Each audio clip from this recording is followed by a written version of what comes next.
In fact, at the core, we're all the same. Right now, at the present moment, I'm able to see this core in every person. Even if he doesn't see it in himself, I see it. I communicate with this core, try to contact with it. There was a time when I didn't see it either in myself or in ordinary people, but I saw it in masters because they're transparent, they're purer. In this core, they are completely the same dimension. I saw that the masters are aware of it in themselves, they know it in themselves, like I see it in them. This is a completely identical space of life. But they're all absolutely unique on the periphery. Each master has unique views on practice, a unique way of life, unique behavioral patterns. It was also amazing for me to see how this one whole is manifested in such a variety. I saw for myself that you can stay with the master, you can see his divinity, but his method and way of life are not intimate to you. Then such a master is unlikely to become your root, primary master.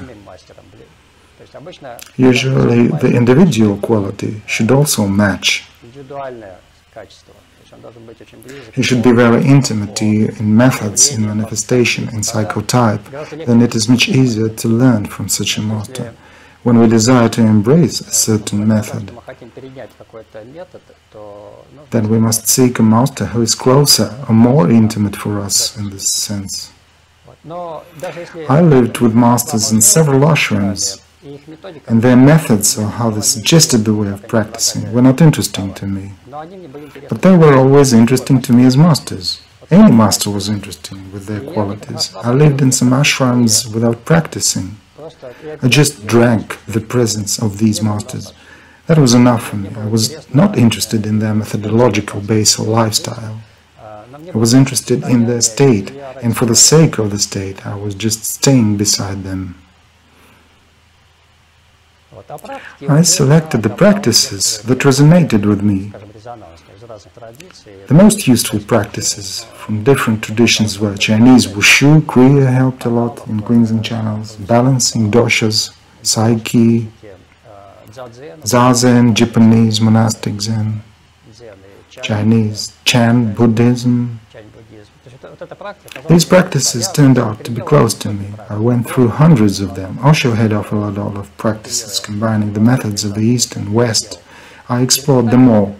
Having gone through these hundreds of practices, I ended up with 3 left for myself. At the final stage of my path, I had 3 practices, namely Chinese Wushu, Zazen, and what is called Jnana Yoga.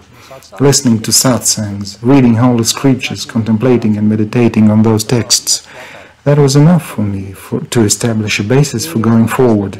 Now I mainly use these 3 basic practices with people. When we gather, when we practice, we rely on yoga. If we've got decent yoga instructors in place, I give them a working space. Also, Qigong, Wushu, Zazen and Satsangs are the basis of the classes.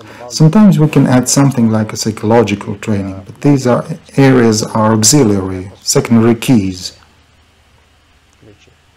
They say a master unteaches as there is nothing to teach, so he does unteach. He removes stereotypes and conditioning, and when all the stereotypes and false perceptions fall apart, then the truth becomes apparent, because it's always there. We might as well regard it as a process of unlearning from the false knowledge we have been stuffed with over the course of our lives.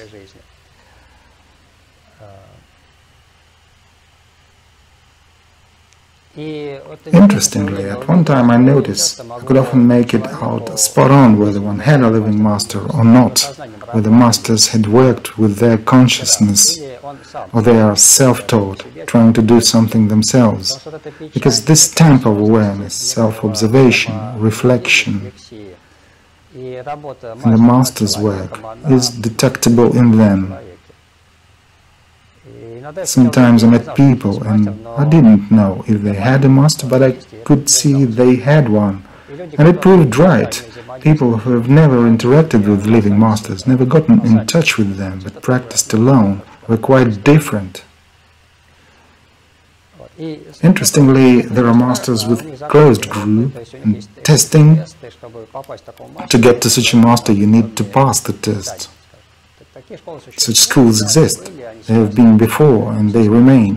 That is, there are certain tests to become a disciple. Many modern masters do not set any boundaries. Should someone wish so, he can come and make contact, but he becomes a disciple when love happens.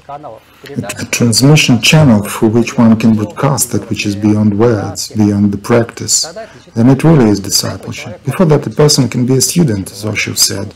He is a student, he's gaining knowledge, he's doing something, but there's no channel for this deep connection through the heart.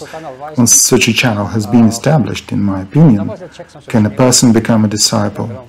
And the master doesn't need this love. The student needs it to enable a deep understanding and transmission over to him through this infatuation. Falling in love cannot be done by technique or ritual. Sometimes people come to me and ask, how to become your disciple? I say, listen, I don't have any special initiation into my discipleship. You come, and if this happens to you, and you begin to feel the connection by yourselves, then I can neither allow it, nor forbid you to do it. Should it happen so, you are a disciple. It can be not apparent, or not spoken anyhow. It's just that you know it, I know it, maybe no one else knows. So it's happened, and for me that's discipleship. That's when you are becoming a disciple, and not some kind of external entourage around the initiation procedure. If the soul is mature, if a person was practicing in past lives, he has some groundwork, and if it opened in him spontaneously, that's possible. Then he can start practicing himself. It's normal. A book can act as a trigger. Suppose I read a master's book and it activated something in me, this ability to be aware. Some situation or anything else can serve, and the person could take the path spontaneously himself. There are even cases of realization without a master, like Ramana Maharshi, Tolle, that is, they realize themselves without a master. Such cases are rare. It's like playing the lottery, where the probability of winning is 1 in a million. Of course, when someone has the opportunity to interact with a living master on the physical plane, his chances of development are much higher indeed.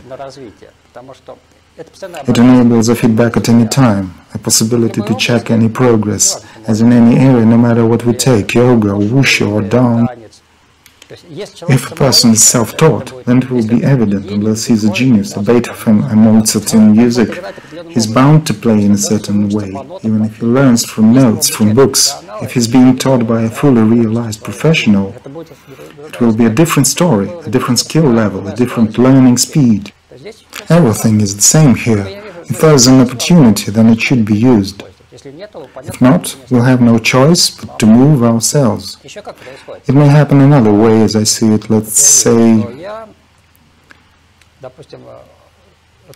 I used to meet with different masters. This deep connection, falling in love, didn't arise.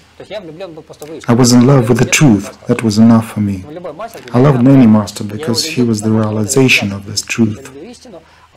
I loved the truth, and the master was the culmination of this truth in space. I loved them all. I felt affection, gratitude, and appeal to all of them.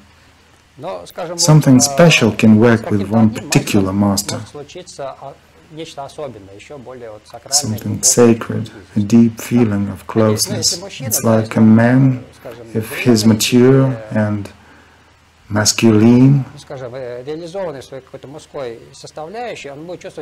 he will feel respect, a kind of love and attraction to any woman, because this is the opposite pole. Any woman will be his sister or mother or beloved to him. It's not a question of the marital status step in a passport, it's just an attitude towards a woman. Any woman next to him will feel that she is respected, that she is loved. Any woman. But one certain woman, out of all, will be even more special for him. She can become his wife, his girlfriend. The same attitude towards masters, being on the path, truly earnest on the path. His master is something special to him. But among all these masters, one can find someone even closer, intimate. They call it a root master in the East, a root guru. It means the master that opens you up, digging so deep that all prior masters couldn't reach. Only this master could reach to you.